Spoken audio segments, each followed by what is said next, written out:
Welcome back to Misha and Dianne Watch Santa Barbara, week 25. Hello.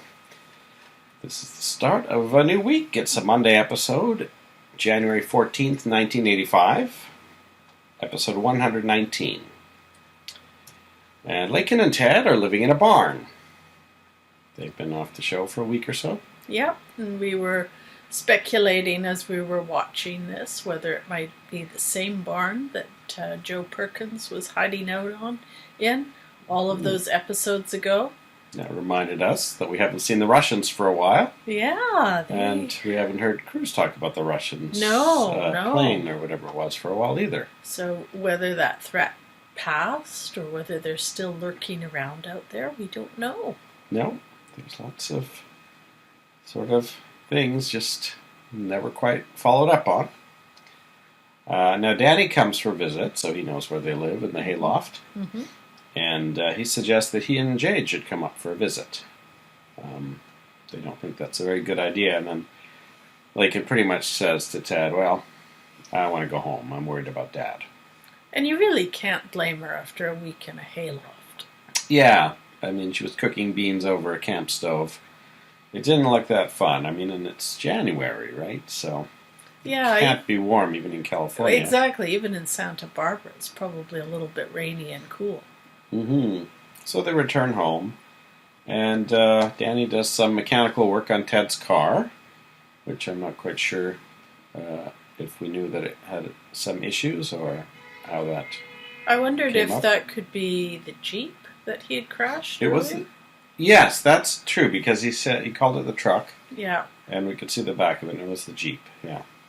So Rosa came in, too, while that was happening, so I assume that was the Capwell garage, but maybe it was the Andrade garage. Peter realizes his neck's been scratched, so now has a big scratch on his back and bleeding scratches on his neck, and he wonders aloud why Kelly would do that to him. Mm-hmm. So he's still out of it as far as reality is concerned. And then I guess that was a mirror in the warehouse. Some random warehouse, and Summer is lying dead on the ground of that warehouse with a carnation next to her. Mm-hmm. So that is going to be the last day we see Summer.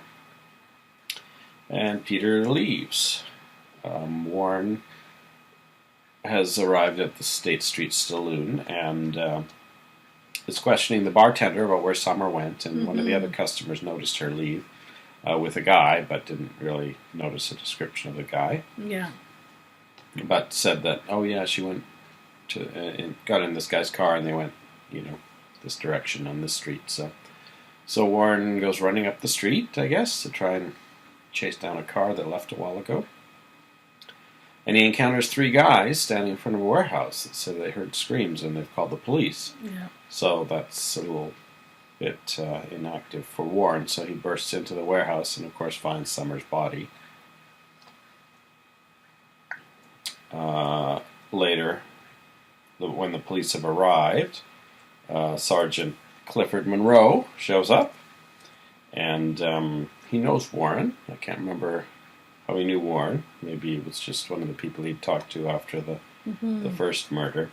Anyway, he doesn't appear annoyed that Warren has grabbed Summer's body, but he does say, why did you move her? And he says, well, I couldn't leave her lying on the floor of a warehouse like that. So that seems to be okay for him. Like, one of our concerns was that would Warren somehow be a suspect. So yeah, he made sort of the classic Joe Perkins mistake of touching the body and disrupting the scene. But this detective seems to understand that Warren had a prior relationship with Summer and probably did so out of a sense of trauma. Mm-hmm. Then when he spots the carnation, he says to the other officers that it looks like it's a serial killer. Peter arrives home and thinks he's killed Kelly. He phones the Capwell residence and Kelly answers, so he realizes that she is not dead. He smashes a vase full of carnations against his mirror. So he's been running around buying replacement carnations. So he's now got 2 sets of carnations in the garbage. that looks more suspicious than just a person having carnations when there's a killer around using carnations. Also, I was thinking about it when they were talking about this sort of anonymous man taking Summer out with them, and I was thinking, it was only a few weeks ago that Peter Flint was all over the news. That's true. And it's kind of interesting to me that he can sort of be passing through Santa Barbara and going to all of these very popular places and being essentially anonymous. Yeah, I mean, the guy in the bar said, I was looking at the girl, not the guy. Mm-hmm. So I guess that's believable, and Peter wasn't in there that long, I guess. But still, yeah, you'd think someone, even if that guy didn't notice, you'd think the bartender might have recognized Peter Flint or something. Yeah. So, especially with Peter's propensity to go back to the scene of the crime a few hours later. That's right. And, it was a very high-profile case, and they're going to, Peter's frequently the areas where the people who would be interested in that high-profile case are also frequenting as well. So Peter hears about the news report of the murder on the radio, so now he knows where the murder was. I guess he kind of did because of the warehouse. Mm-hmm. So, and Gina's getting dressed up for Cece, who never arrives, and we only hear Cece by phone. Yeah. No, we don't hear Cece. We only see someone talking to Cece on the phone in this episode. Yeah. The first of three people who we don't see who get talked to on the phone. Joe agrees to marry Kelly, as long as he doesn't have to take a job with Capital Enterprises or a house or anything from Cece. And then Kelly tells Gina that she wants to apologize to Summer, and so is going to wait at the house for Summer. Mm-hmm. So Kelly, Gina, and Joe are all at the house waiting. Mason and Veronica are kissing, and he tries to get her into the bedroom, but she doesn't want to. So I'm not sure. It's not sure if she's just doing that, kissing because Lionel wants her to spy on Mason, or if she actually is interested in Mason in some way. It's not too clear. Veronica holds her cards very close to her chest. Mm-hmm. The phone rings for Mason, and it's the police with news of Summer. So he tells Veronica to be careful and goes to the warehouse. Warren tells Mason about the guy that Summer left the State Street Saloon with. There's no indication here that Mason's really thinking that Warren might be behind this, so that's a plus, at least so far. He says he's got to be the one who tells Gina about Summer. Yeah. Mason agrees, and by the time Mason gets to the Capwell mansion, Warren still hasn't knocked on the door because he can't figure out what to say to Gina. Yeah. So they both go in and kind of alternate giving the report to the three who were there of Summer's death. And, of course, Gina's doesn't take it too well. No, of course not.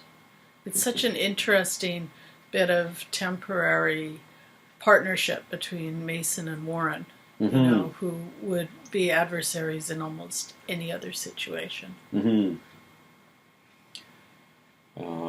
So Warren goes home, and then Lionel phones him. So once again, we don't hear Lionel, we just hear Warren talking to him.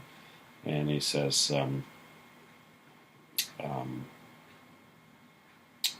he talks to Lionel, and then Mason arrives to talk to Warren. Now, Lakin's come home by now, and says, oh, well, do you have a warrant this time, or are you going to try and arrest us again? Anyway, he says he can go get a warrant, but he just wants to talk to Warren. So Lakin does let him in. And then next thing you know, Warren's actually talking to Augusta now on the phone, saying, oh, just talk to Dad, and don't worry. No one knows that Dad was with Sophia the day she died. Well, Lakin walks in just as he's saying that.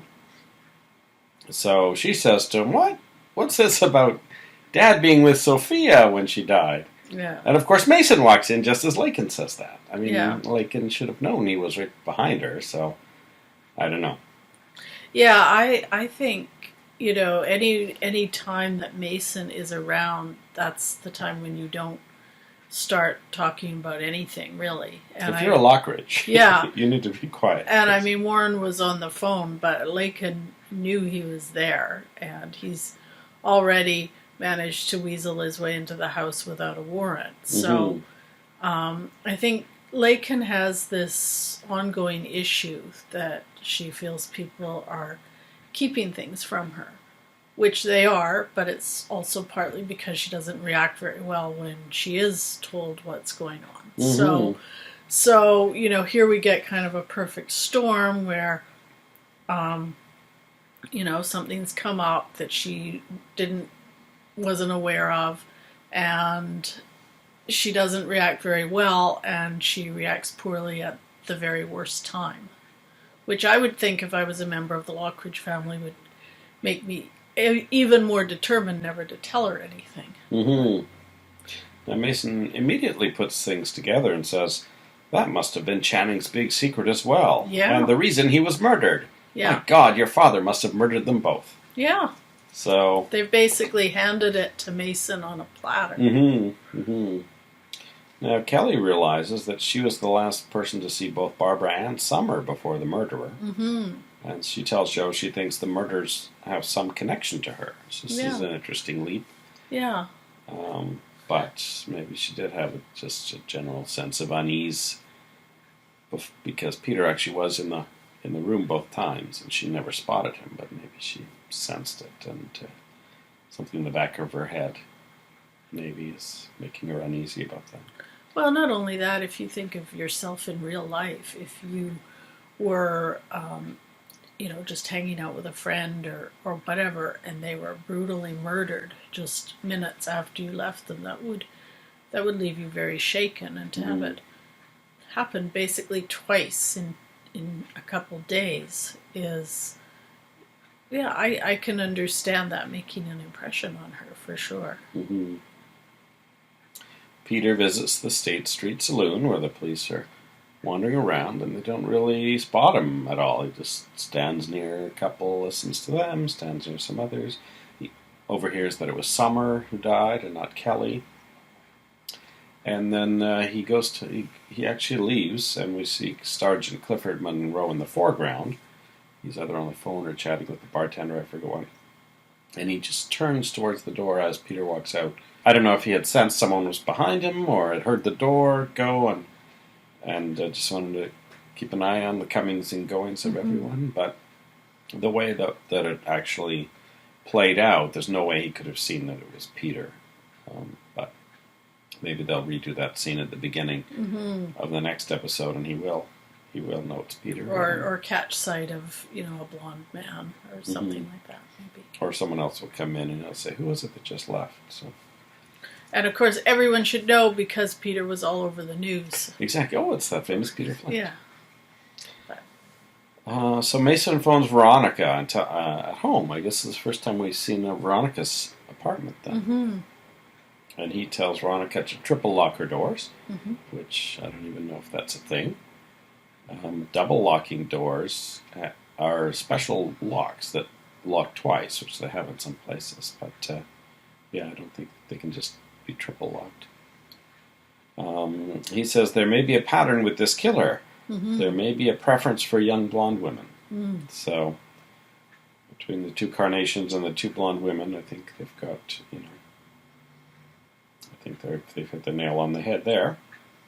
So she chains the door, but then notices there's blood on her carpet.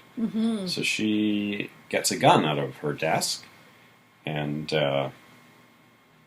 she follows the trail of blood up to her bedroom, and the last thing we see is her reaching for the doorknob. Yeah. Now, I don't know if this can be Peter. I mean, the scratch on his neck wouldn't still be bleeding that profusely so much later after he's already visited the crime scene, and no one noticed his bleeding neck there.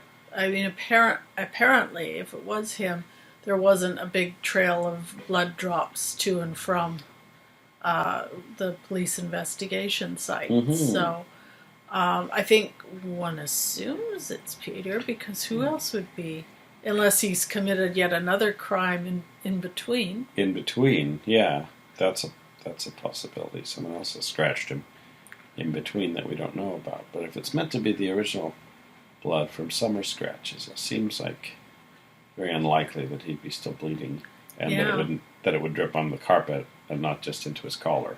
Yeah. So if that's what it's meant to be, it's poorly done. But yeah. if it's something else, could it be someone else? I mean, who else does Veronica know that would be bleeding and in her house? Maybe a relative that's... Well, unless Lionel has somehow made his way back and gotten into some was sort shot. of issue. Yeah. He could still be bleeding from that kind of a wound. Yeah. That makes sense, that Lionel's going to be in her bedroom. Yeah. Okay, good job. I think that's what it'll be. So let's assume it's... Let's see if it's that. Mm-hmm. If it is Peter, well, either Veronica's in danger, or, in which case, that would send everyone off the track of Kelly being a possible link, because Veronica has not just come from talking to Kelly. So, although she is a blonde woman. Now, could Veronica end up hiding Peter? Yeah, possibly.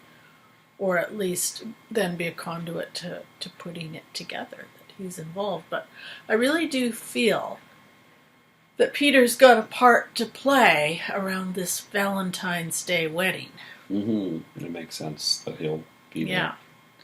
So he's got to ease up on the killing for a while, or because he's kind of. But then he's like not really doing it that consciously.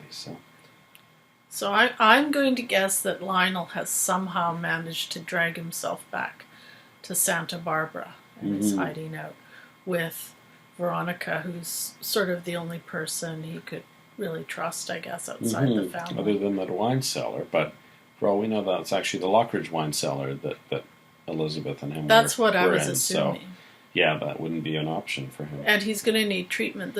And plus, the reason why everyone keeps turning to Veronica is because she is very intelligent and she's very resourceful. And she's one of those people who can keep her head together in a crisis and who can actually be useful. Mm-hmm. Whereas a lot of the characters, would not be able to take care of a situation the way she would. And she always has this aura of discretion about her as well. So, any thoughts on who might die next? Who might die next?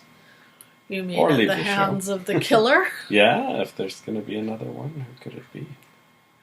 Well, like I say, I mean, Sally Hawkins is always, I think... Sally Taylor? Sorry, Sally Taylor is always a potential. Mm-hmm. If they just need an expendable sort of character to continue to establish the pattern and bring the circling closer to Kelly. Yeah.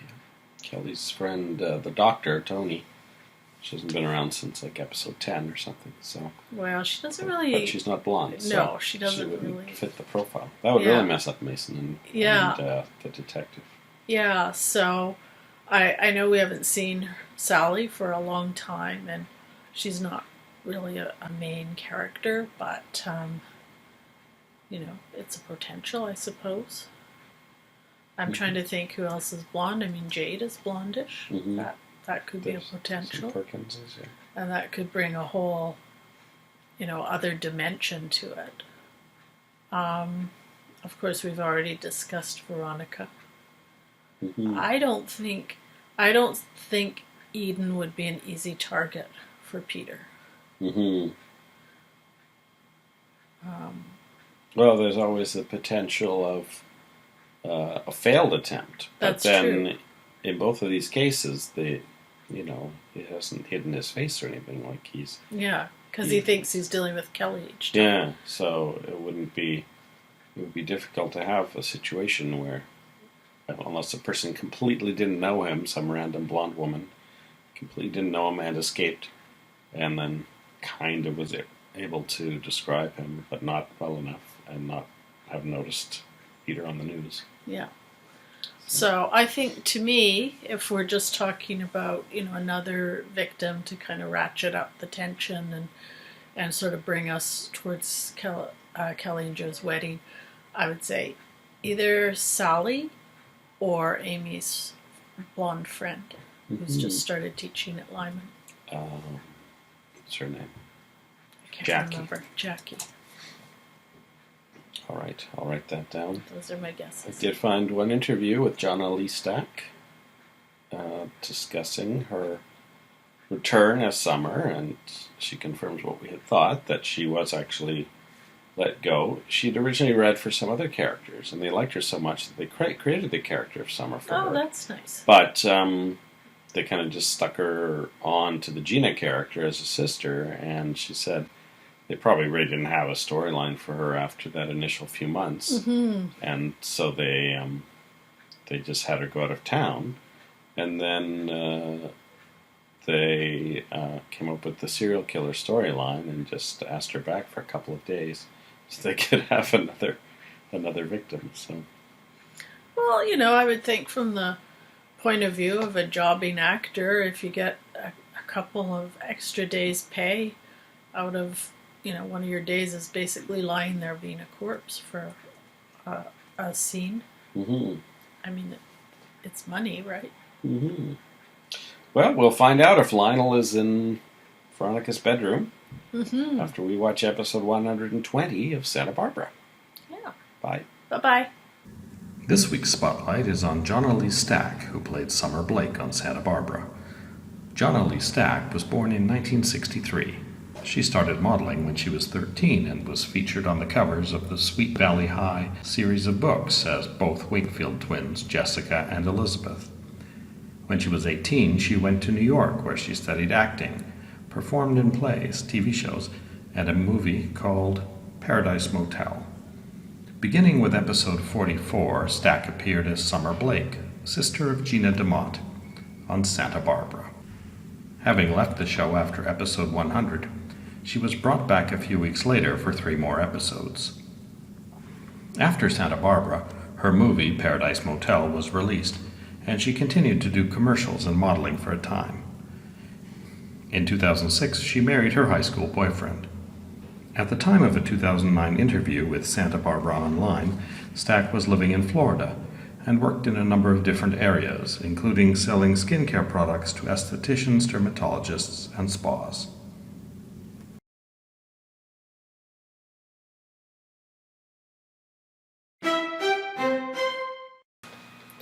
Welcome back to Misha and Dianne Watch Santa Barbara, week 25. Hello. We've watched episode 120, originally aired Tuesday, January 15th, 1985. And it starts with Warren reading the paper, and the headline says, Carnation Killer Takes New Victim. Who will be next? So our serial killer finally has a name, named by the newspapers, rather than by Sergeant Monroe. Lakin says to Warren that she doesn't know how to tell Ted about Sophia being with their father when she died, and Warren says that he'll hear it from Mason anyway if she doesn't tell him. Detective Sergeant Monroe arrives, and Warren tells him about Hank. He's a little annoyed that Warren hadn't mentioned that before, as Hank seems to be a good potential suspect. Yeah. Meanwhile, Contessa Armonti arrives in Santa Barbara by plane. She doesn't have any kind of accent when we first see her on her plane. She's got dark hair and a hat and a bit of a veil almost, and some glasses. And of course she's scheduled to check into the Capwell Hotel Presidential Suite, so Cece sends word to have Mason evicted and goes to try to meet the Contessa himself. He does meet her and tries to get her to come out with him so he can show her the town, but she says she's tired and goes into her room, takes off her glasses, and oh my God, it's Sophia!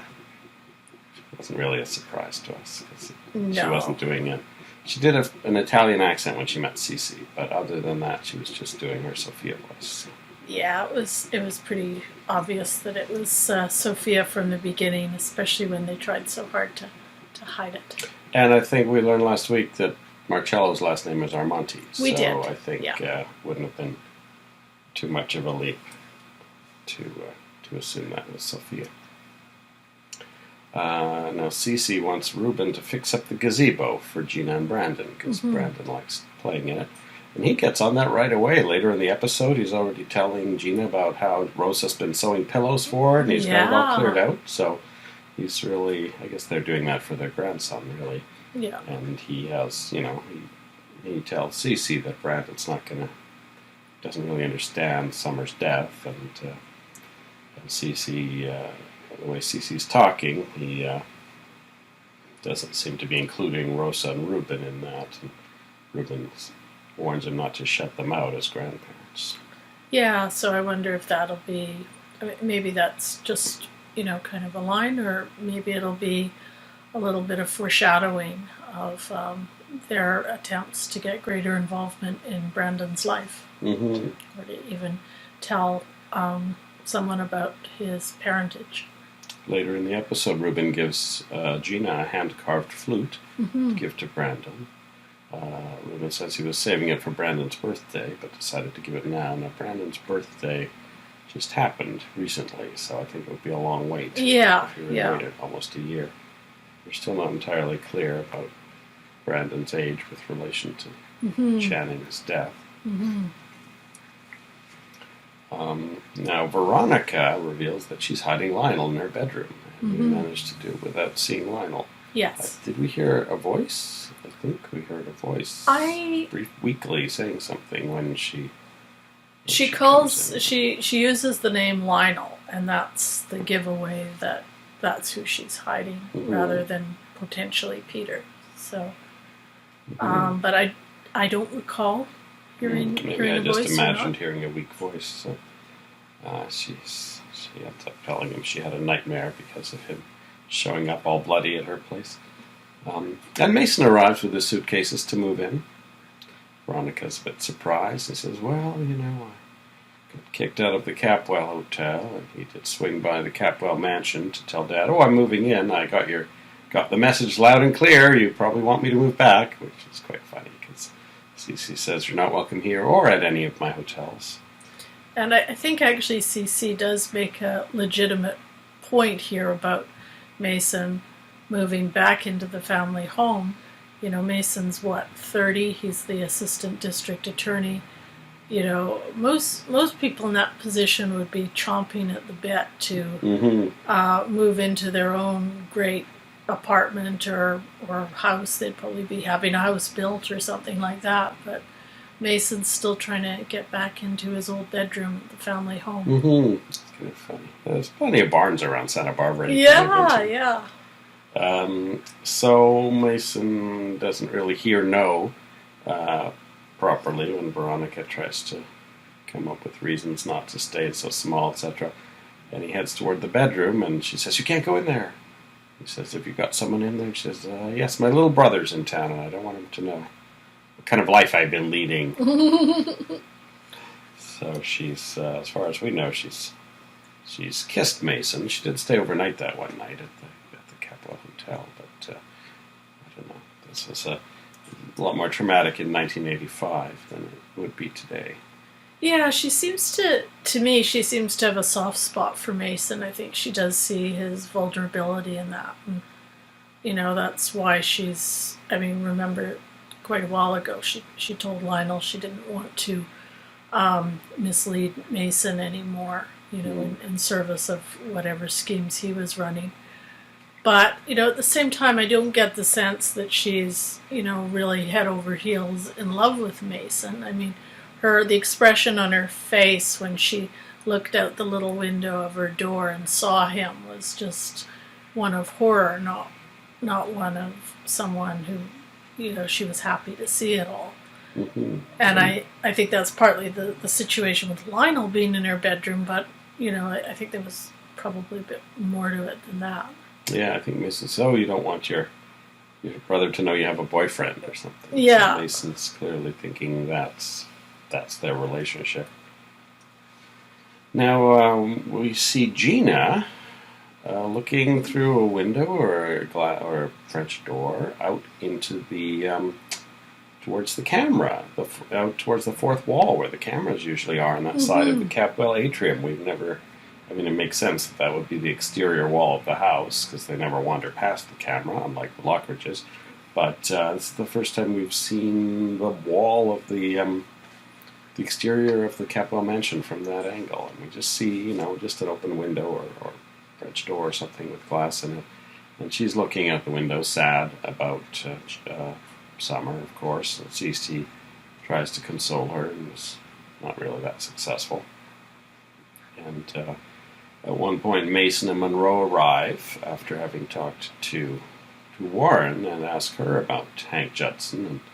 And, she basically corroborates everything Warren had said, which is probably good, for him. Because I imagine Mason's got in the back of his head he could be a suspect. So she tells them that she knew Hank back in South Carolina. So Mason gets Sergeant Monroe to track down Hank, and he finds out Hank was most recently in L.A. So Mason asks him to bring Hank in for questioning. Yes. So I think we'll be meeting Hank Judson pretty soon. Mm-hmm. I think Gina's going to be, just wandering around that mansion for a while, not too happy. They did talk about Summer's funeral coming up, so there may be an episode devoted to that tomorrow. Lakin and Ted, having returned to town, returned to school, and they've missed, by my count, less than 2 weeks' work, but they get a bunch of homework from various people, and they meet Jackie Parks, and Jackie says they're partway through Macbeth, was it, already, and she's missed 2 assignments already, so she's already been, I don't know, she just got started. Maybe someone else was handling the class for the first week before they hired her. But anyway, we find out she's their English teacher. So, looks like probably the same classroom that Mr. Bottoms was using. It does. We were kind of close-ups on the desk, the teacher's desk, and maybe you saw some chairs in the background, but I wouldn't imagine they built a whole new classroom for this. So it looks like we're going to get another semester-long storyline in the classroom, just as the Mr. Bottoms was last year.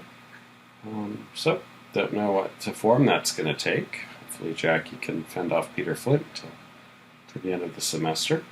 Well, we don't see any, sort of weird semester-long assignments like the one Mr. Bottom had where they were going through all the processes normal of Shakespeare marriage. Yeah. So it may be a more personal storyline with their teacher. And she notices that Lakin and Ted have some tension, even though they're clearly seeing each other, and Lakin's, scared to tell Ted what she knows about Lionel. She doesn't say that to the teacher, but so Ted eventually decides just to go to Mason and find out what it was, because Mason had taunted him earlier in the episode, saying, "Oh, tell Lakin I enjoyed our talk," and he assumes Mason had said something to Lakin, but later he says, no, it's something that Lakin and I both learned at the same time.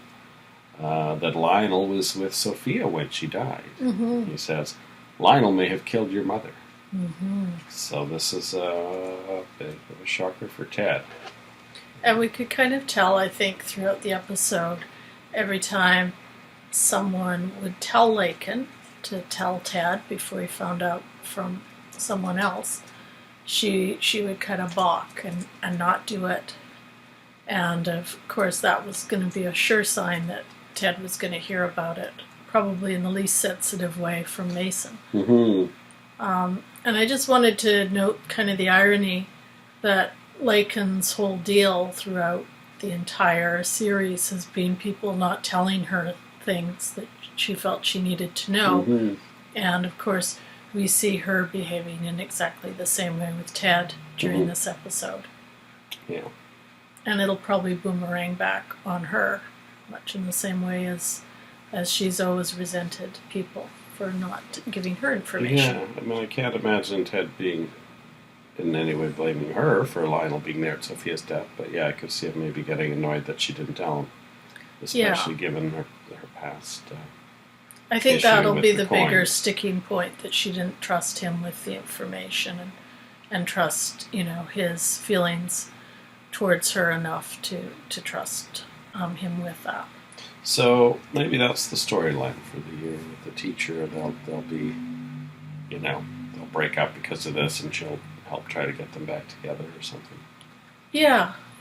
Or maybe they'll filter, through the class assignments or something like that. I think that's possible. Yeah, I mean, if they're doing Shakespeare plays, they're doing Macbeth now, but if they do Romeo and Juliet and get cast, well then, of course, that would be an obvious would be an obvious thing. Mm-hmm. And that is it for our Tuesday episode. The Carnation Killer has a name, finally. And we'll see. We've had, one death a week so far this year. So we'll see if anyone dies in the next 3 days in Santa Barbara. And I'm just sort of amazed at CC now having sort of 3 women orbiting him. Because, of course, he has Elizabeth and he has Gina. And as you said at the top, he was busy trying to get the Contessa to come to dinner with him as well. Of course, not knowing that she is, in fact, his former wife. But it's... so it seems to me that Sophia is going to accept that invitation at some point. At some point, it'll be... She wants Cece back. I think we figured out, or Marcello figured out last week, and if she can pretend she's the Contessa during their dates, somehow that black wig will be enough to fool Cece. Yeah, maybe. And her accent, her acting. Yeah, I don't think we're quite ready to see her revealed to CC as Sophia yet. But the fact is she's in the presidential suite, so... There is that secret room. Who knows about the secret room? Does Mason know about it? No, but Lionel does. So Lionel already knows she's alive. Yes, but he doesn't know she's the Contessa. Well, if he saw her, I don't know. I'm wondering if Peter Flint's going to find out Sophia's alive. And will that help him in some way? That's a possibility. Veronica knows as well. I think it's just Peter, Veronica, and Lionel who know. I was kind of have this general sense that maybe Mason would be the next person to find out, because that would drag things out a little longer, because he wouldn't want to reveal that until he's got Lionel in jail. Well, if Mason, I've always said that if Mason does ever find out about that secret room, that would be just the perfect tool for him to use for all sorts of nefarious things. Mm-hmm. I am hoping he does find out about it soon, or eventually. Well, we'll see how long it takes for someone to spy on Sophia. Mm-hmm.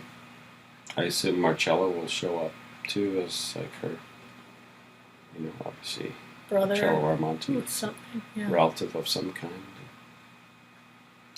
All right, that does it for this episode, and we'll be back after we've watched episode 121 of Santa Barbara. Bye-bye. Welcome back to Misha and Dianne Watch Santa Barbara. Hello. We have watched episode 121, original air date January 16th, 1985, a Wednesday show.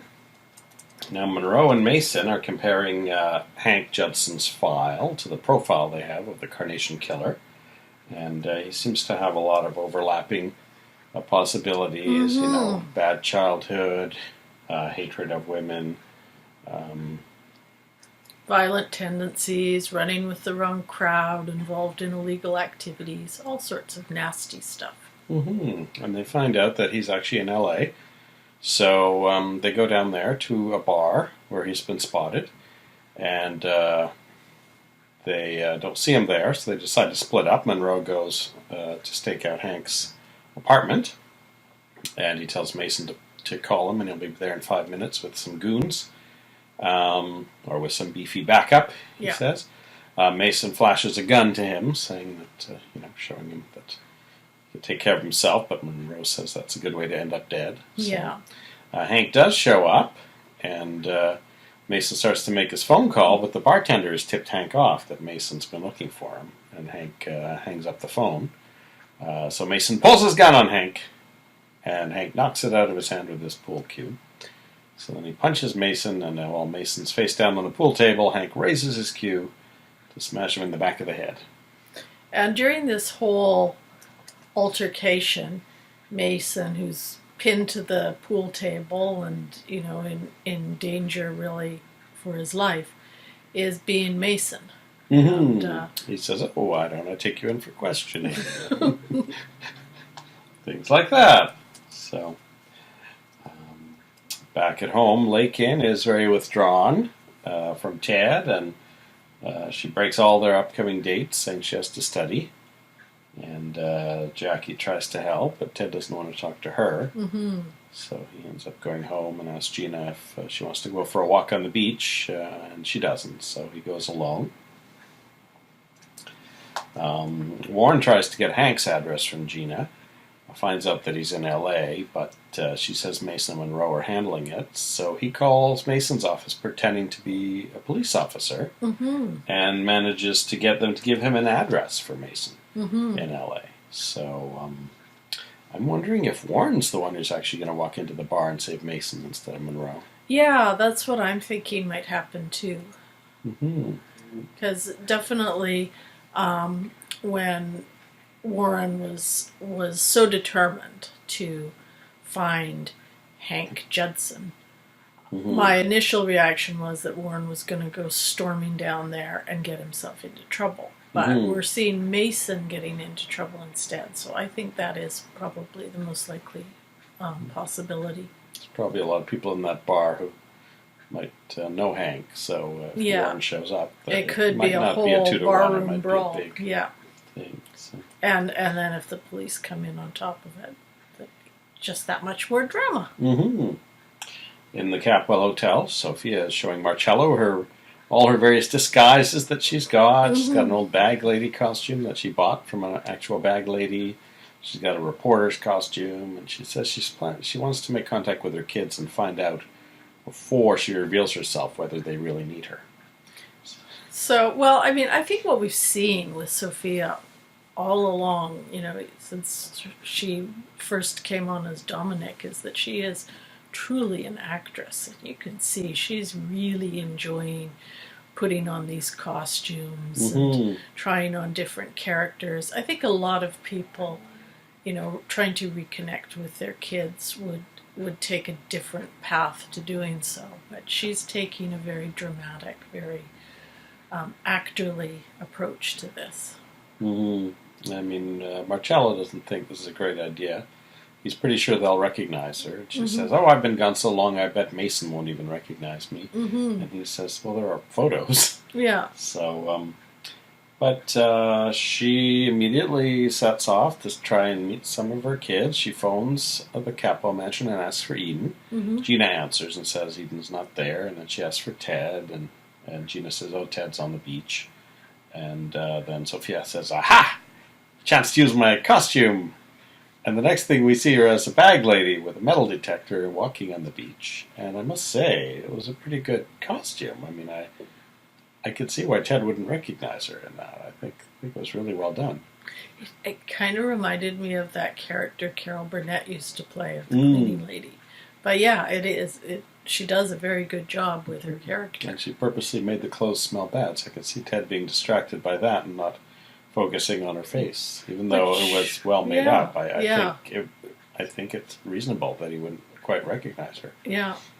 So, she engages him in conversation, and she says, "Oh, well, I think my mom did something, when I was younger, and first she says, 'Oh, you shouldn't believe everything people say about the dad,' and then which is weird because she's actually guilty. Yeah. And then she changes it to something about people exaggerating, and then sometimes people are forced to do things they don't want to, and then finally it's you shouldn't judge people for what they've done, and it doesn't really affect how they love you.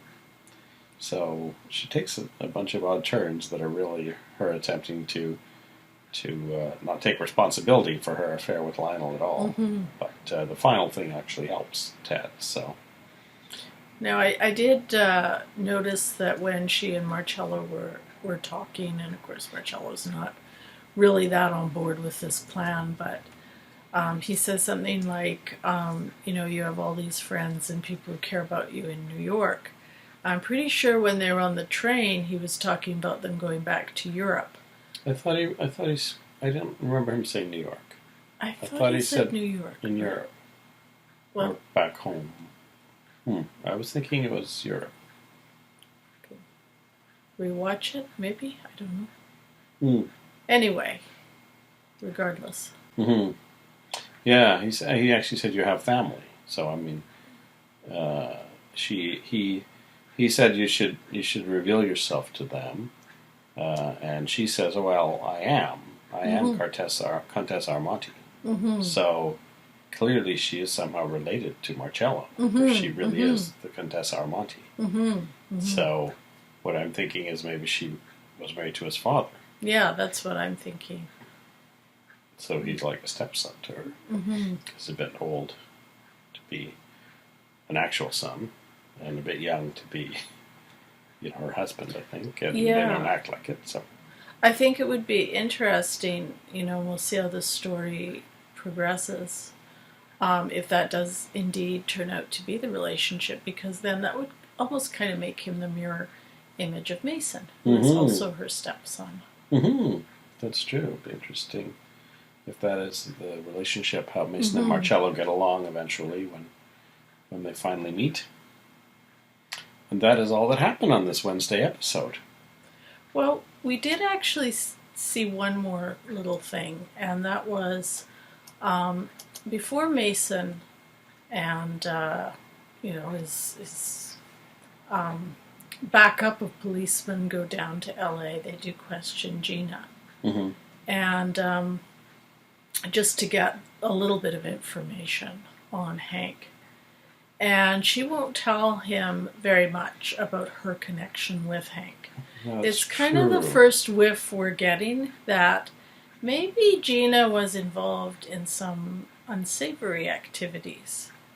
Yeah, because Mason says he's found evidence that a mob person was murdered, and that Hank is suspected, and that there was a blonde lady involved that was never caught. So this sounds like some kind of scam, maybe, that they were involved in, and they tried to scam the wrong person. Something like that. Because we've always had hints that, Gina had a very, perhaps, poor past, that she had maybe done things she wasn't proud of, out of desperation or whatever. But this is the first hint that she might have actually done something criminal. Yeah, and I mean, this murder sounds pretty bad, but I suspect that was probably an accidental result of a con or something, the way it sounded. So, but yeah, that's a good point. We'll see. We'll see if Hank comes back to Santa Barbara, and gets questioned. He may spill all that stuff about Gina. Oh, and that's it for this episode. I think so. We'll be back after we watch episode 122 of Santa Barbara. Bye-bye.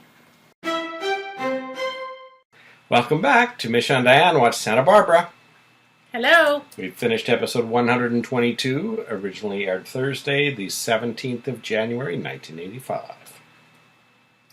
Sophia, still dressed as a bag lady, finds a charm using her sieve that she's brought with her to go sifting through the sands of the beach.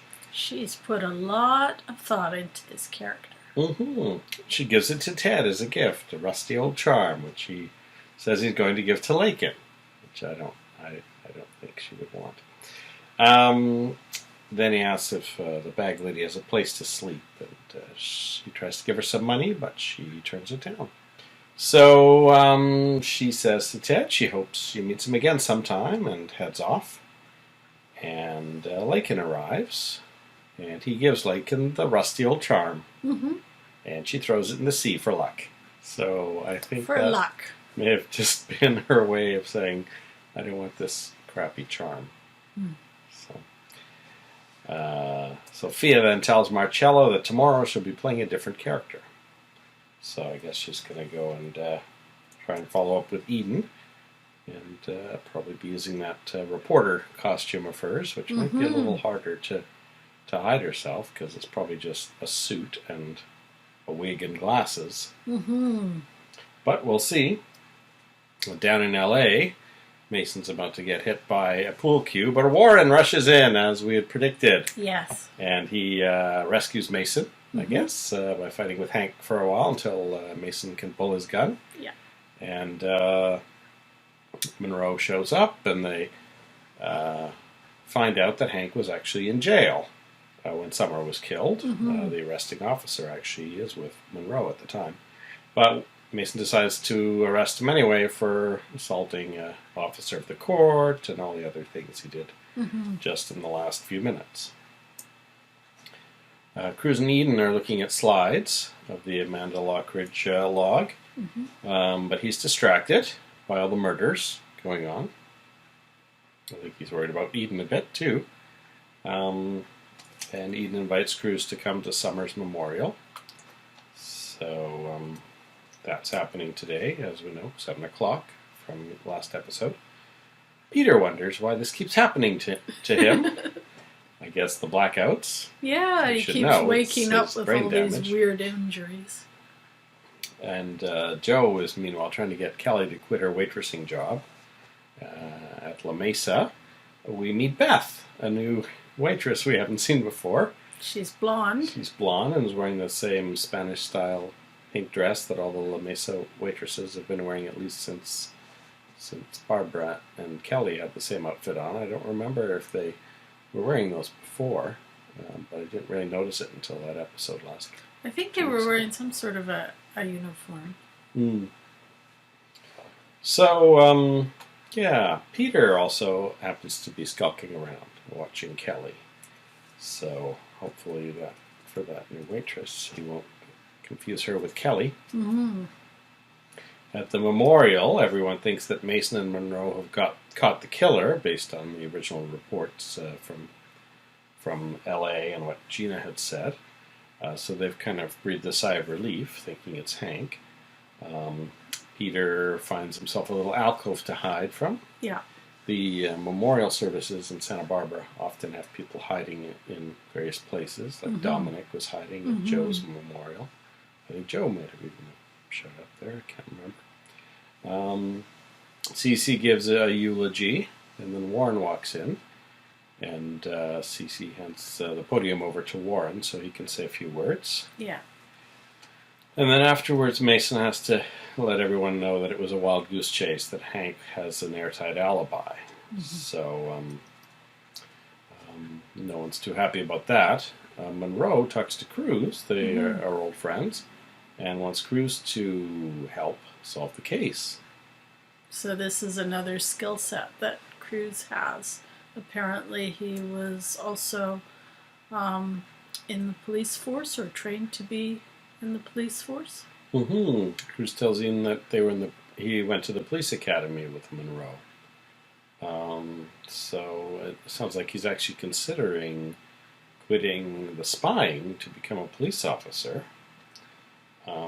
So he's got at least 3 different careers on the go that we've now seen. He's a spy, he's a former police officer, or at least went through the academy, and he does whatever he does for CC that involves writing a lot of reports.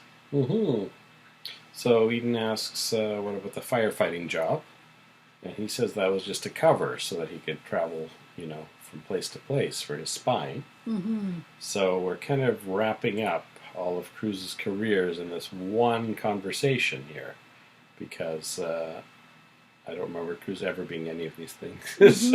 So this is the conversation where Cruz stops being a firefighter and a spy and decides to become a police officer.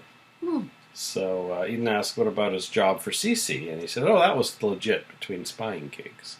But he says he's not really looking forward to the next assignment they have for him. So, and he says he would have to give up spying if he were to become a cop.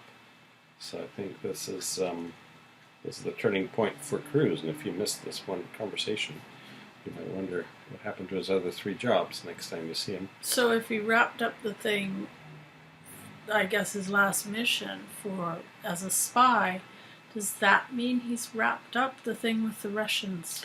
I don't know. I wonder if we'll Maybe even see camera. it mentioned. at all.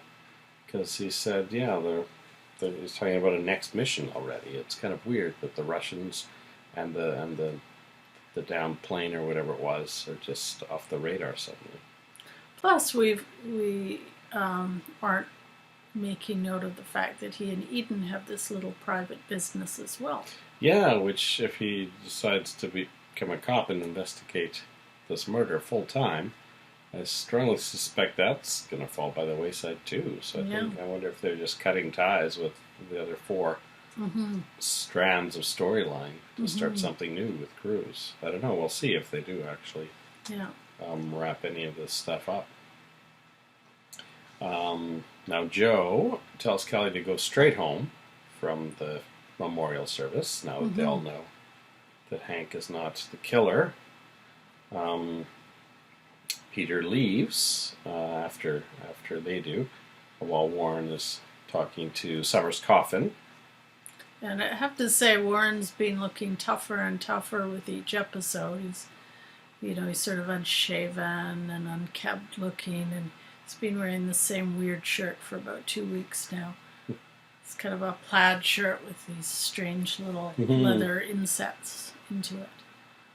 It kind of reminds me a little bit of when Peter was, at the tail end of his relationship with Kelly, and he was trying to get away from Ginger, and he had that same sort of unkempt look that Warren's got right now.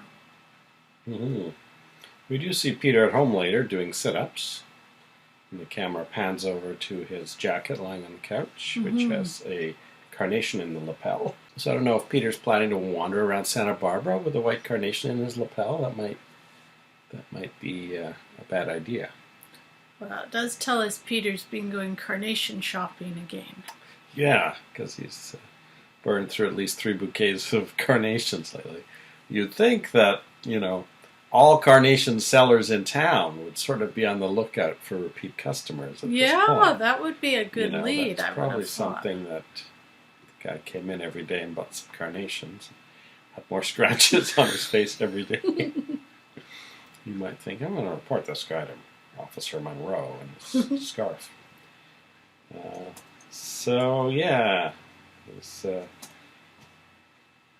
a bit worried about Beth after this episode. Back at the mansion, Gina tells Cece she doesn't really feel right staying there anymore. But Cece says he wants her to stay there because he wants her there. So I think Gina says that's kind of what she wanted to hear. So I think Gina's in town for the long haul. I think so. She's cut ties with L.A. now. So, and Warren's on a downward spiral. Lionel hasn't been seen really on camera for a while, even though he's in 2 episodes. We know he's at Veronica's, or he was at Veronica's last time we heard of him. We haven't seen Augusta for a while either. No. Or Minx, or even Brick or Amy, really. So I think they're focusing on the murder right now. Seen Jade. Jade and Danny have really... Oh, we've had Danny once, but just a brief appearance. As I was worried that, this new semester, without that other storyline, Jade and Danny have kind of fallen by the wayside storyline-wise. So I do hope they come back into it, though. You haven't seen Amy, but that's okay. Or really much of Brick. We'll wait to hear that she had the baby or something.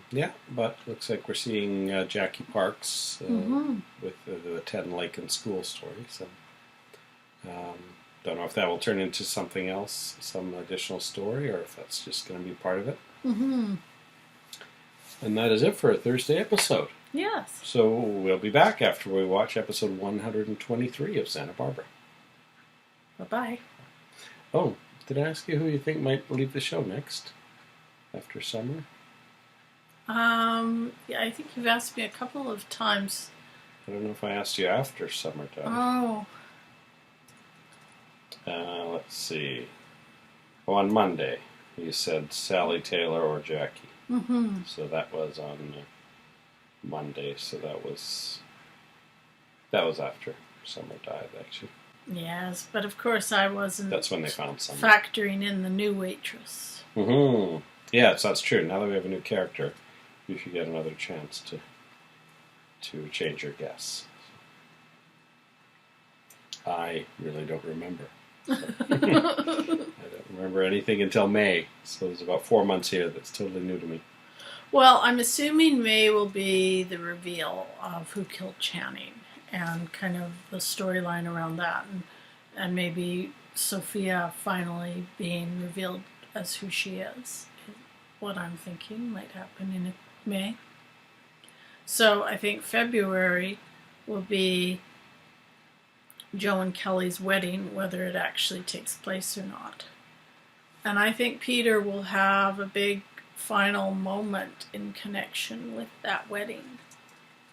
So I'm not necessarily saying Peter is going to be the next one to go, if it's not, apart from all the victims he'll have between now and then. But I do think with his brain aneurysm and the fact that he's become a serial killer, on top of all the other, unsavory traits he had before that were probably not something you'd associate with a long lifespan, I would say that Peter's definitely going to go sooner rather than later, once his storyline wraps up. I think it will wrap up in some way with the wedding.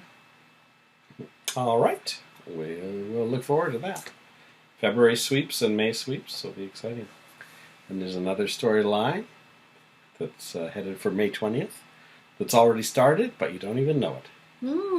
So you'll see what happens on May 20th. All right. Well, talk to you after episode 123. Bye. Okay. Bye. Welcome back to Misha and Dianne. What's Santa Barbara? Hello. This is episode 123, which originally aired Friday, January 18th, 1985. Cece and Gina wake up in bed together. I don't know if that's the first time that's happened, but it's the first time we've seen it. Yes. Gina asks Cece if she can plan Kelly's wedding, and Cece says yes. When Eden hears about this, she's not too happy. She says that she and Kelly can dress themselves. Then after the wedding, Gina says to Cece she wants to go on a trip with him, and he seems to be fine with that. Now, I know that this is presented by Gina as a way to get her mind off of what has happened this summer. And I think that's probably true. But it does seem like, just suddenly, for me, it was kind of a sharp shift in tone from mourning summer to suddenly sleeping with Cece, planning a wedding, and going off on a holiday. Mm-hmm. Yeah. It's quite a pivot, much like Cruz's pivot. Mm-hmm.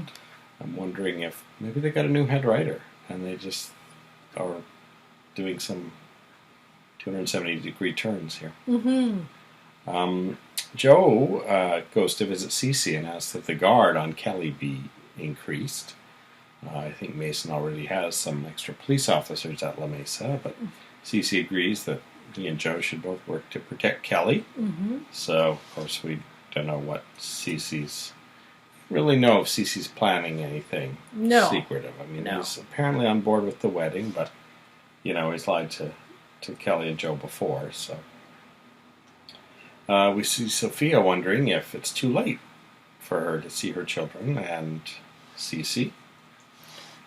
Yeah, I was sort of surprised at her second-guessing things, because I thought that in the context of the situation, things had actually gone pretty well between her and Ted. Mm-hmm. So I would have thought that would have been encouraging for her. Mm-hmm.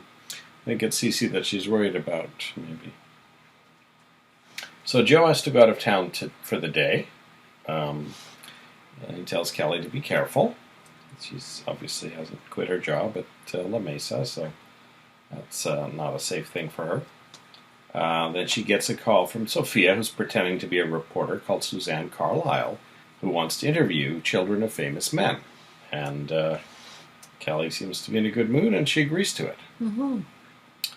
Meanwhile, Peter is working out really hard. Yeah.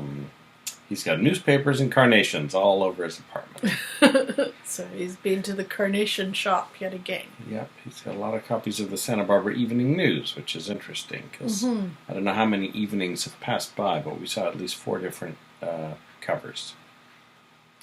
And his doctor shows up saying, "Hey, the pharmacist called. You never picked up any of your prescriptions. And what are you doing? Working out?" So he says, "You have an aneurysm. You should be resting."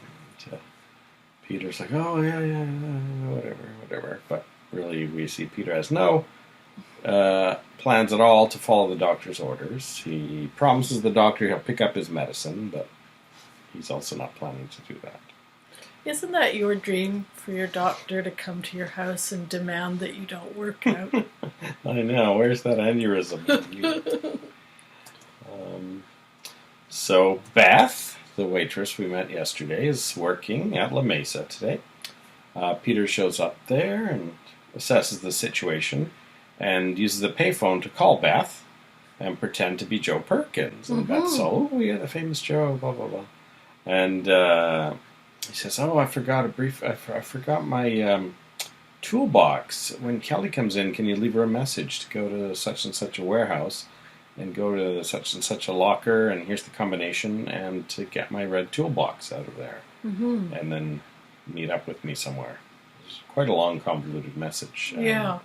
So then he goes to Proffin's Storage Incorporated, and he puts a red toolbox into a locker and locks it up with a padlock, presumably with that number. So he's got a very, very complex plan worked out. He has access to this warehouse. He has a padlock. He knows that a locker will be available. So I don't know where he knows all this information, or if that's all he's been doing between episodes, is planning this. I mean, it must be something like that, because Kelly seems to think it's perfectly plausible that Joe has a locker with this equipment in it. Yeah, I think he said it's the warehouse that I used to work out of or something. Yeah. Maybe this is related to his business with Cruz. I don't know. Yeah, maybe. When we didn't see him all those weeks, he was working out of that warehouse. And she doesn't flinch either over the combination when it's given to her. So. And even though Peter's been in the hospital for weeks, he seems to know all about this warehouse. Now, when he first called it in, I suspected he was trying to lure Kelly down there. I didn't actually expect he would go through the whole thing of actually putting something in a locker. And it had a sticker on the side that said Perkins on the toolbox. So I don't know if he'd faked a toolbox or stole Joe's toolbox from somewhere else. Yeah, it just seems, if your aim is just to lure someone away, it seemed like a very complex plan. So Eden shows up at La Mesa. Now Kelly, I don't know, has not even started her shift yet, and she's already talking about her lunch breaks. But Eden complains to Kelly about Gina blatantly being after Cece. Kelly says, "Oh, Gina's about to arrive to help me plan my wedding," which is another thing Eden's not too happy with. And so both Gina and Suzanne Carlisle arrive on Kelly's lunch break for various meetings with Kelly. And then Beth shows up with the message from Joe, and Eden realizes that Kelly's way too busy to do that on top of meeting with Suzanne Carlisle and Gina, so Eden volunteers to go to the warehouse instead of Kelly. Yeah. And Kelly says, "Oh, thank you, you saved my life." Which maybe is literally. Quite possibly literally. So she goes off, and Sophia is clearly jealous of Gina because she catches the tail end of the conversation between Gina and Kelly, and talking about CC, and so she quizzes Gina a little bit about what's her position in the family exactly. And then she starts to interview Kelly about growing up without a mother, and Channing's murder, and Joe and her nightmares that she's had recently surrounding Sophia's death. So I think, obviously, Sophia wants to touch all these bases, but I think Kelly's thinking this is like getting off track of just interviewing from the me sort about of my fluff famous piece father. interview.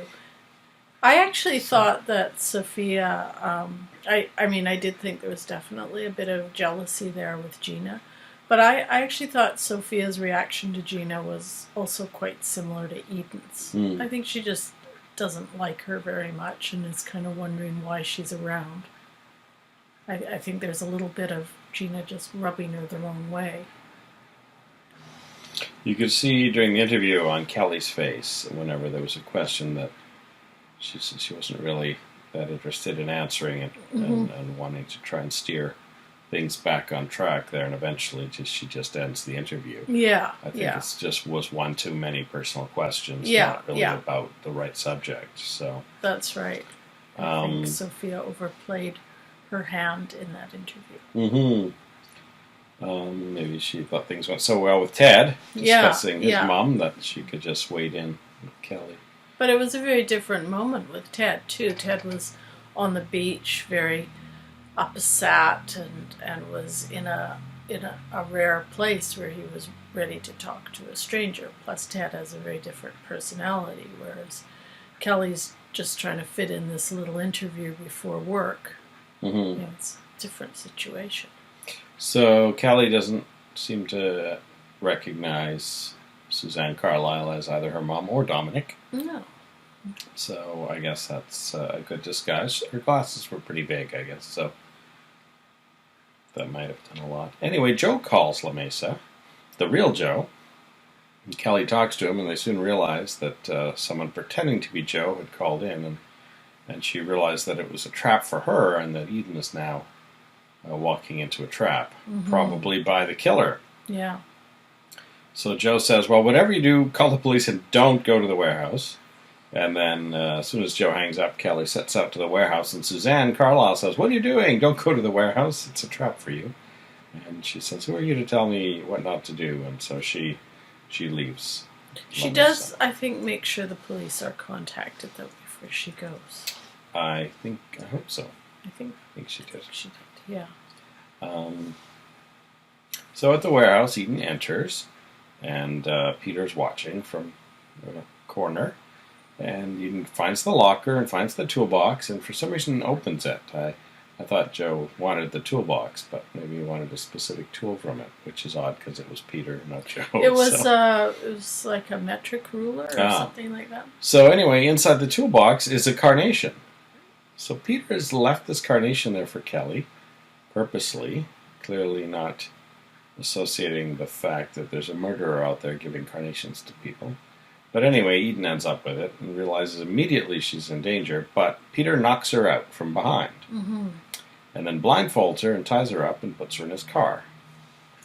So this might be Eden's only saving grace. The fact that she hasn't seen Peter might mean that even if Peter somehow keeps her hostage for some period of time, as long as she doesn't see him, she could actually be released or escape, and the Peter storyline could still go on for a while. See, the fact that he's blindfolded her makes me think that she's at some point gonna escape from him without ever knowing that it was Peter. Yeah, it occurred to me watching this that is this perhaps only the second scene we've seen with her and Peter? There was one a long time ago where we thought, hey, maybe if things don't work out with Kelly, Eden and Peter could get together. That was this after is long before Peter, before Cruz and Eden even. Yeah, it was when the day before, probably. Peter had rescued Kelly from Ginger, and Kelly was in the hospital, and Eden and Peter had a little conversation in the lobby. Yeah, so this is obviously not going to go in the way we had predicted. Well, it does seem like a change. Just thinking about the things Peter's done over the last couple of weeks, it does seem like a change in tactics too. So when he murdered Barbara, it seemed to be kind of an opportunistic thing, and it kind of was of a piece of him having these sudden sort of brain malfunction and it seemed to be part of that, and it seemed to all be done somewhat spur of the moment, although he did, I don't know why he would necessarily have a bunch of carnations. Whereas then with Summer, it was much more sort of planned. He still had that thing where he was seeing her as Kelly, but really it was quite thought out. You know, he had this whole story about Warren and him taking her to the hospital to visit Warren. It was a lot more manipulated. And then now we're seeing this very elaborate plot to get Kelly down to the warehouse, and he hasn't strangled Eden and left a carnation by her side. He's actually had all the tools to kidnap her, and a car waiting, and now he's taking her hostage. He was muttering under his breath how he tricked Joe. Yeah. So I mean, we're still hearing the weird, creepy computer kind of music whenever he goes off, but his tactics have changed a lot. Now, he did still think it was Kelly, because we saw Eden walk in, and then we saw Kelly in Eden's clothes, which was interesting, because Eden's, I guess, a bit broader than Kelly, and her clothes are always a bit bulky. It's a very different style, too. Very weird having Kelly in those clothes. But yeah, I suspect, he'll somehow keep her hostage for a while and think she's Kelly for a while. And then maybe even realize she's not Kelly and just, get rid of her and plan to kidnap the real Kelly. So, or maybe, I mean, they know that they will know that Eden's being taken. So I'm sure once Cruz gets involved in trying to find her as well, that'll at the very least put a lot more pressure on Peter. I think that'll be the thing that makes Cruz decide he will join the case. Yeah. So, and that's it for a Friday episode. So next week will be a short week because Monday is Inauguration Day in the United States, and Ronald Reagan will be sworn in for his second term. Our next episode will be Tuesday, the 22nd of January. So this is only, I think, the third day off we've had. We had New Year's Day off, we had Thanksgiving Day off, I believe, for the two. Yeah. So, and it's week 26, so we'll be, the end of next week, we'll be halfway through a full year of Santa Barbara. So, join us for week 26 of Misha and Dianne Watch Santa Barbara. Bye-bye.